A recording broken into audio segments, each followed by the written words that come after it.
Republicans are trying to redistrict as many as 20 House seats.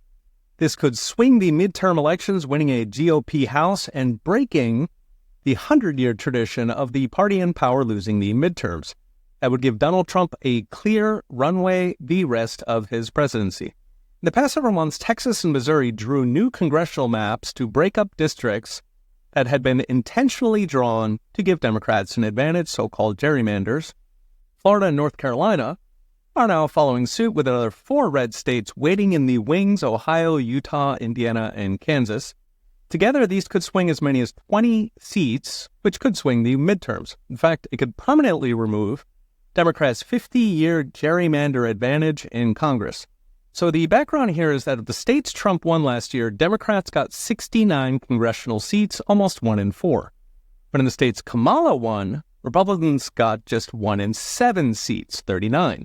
That 30-seat swing almost cost Republicans the House, with the GOP currently holding a majority of just 6 seats out of 428. In other words, swing enough rhinos to fit in an SUV and you can pretty much block anything. More important, in the past 50 years, gerrymanders meant Democrats won the House 3/5 of the time, compared to 50-50 in the Senate, which cannot be gerrymandered. Concretely, those stolen terms include the term that created the EPA, the one that impeached Nixon for doing what all presidents used to do. It includes Reagan's first 2 years when Dems watered down his tax cuts, includes the passage of Obamacare, Trump's final 2 years when they hounded him with subpoenas and multiple impeachments, and Biden's first 2 years that gave us the highest inflation in a generation. Together, these transformed the republic with 30 seats. So how did we get here? Since the 1970s, Democrats shamelessly drew districts to disenfranchise Republican voters. You can see the result. Massachusetts congressional districts look like an oil slick that gives 0 seats to the 1/3 of Massachusetts voters who vote Republican.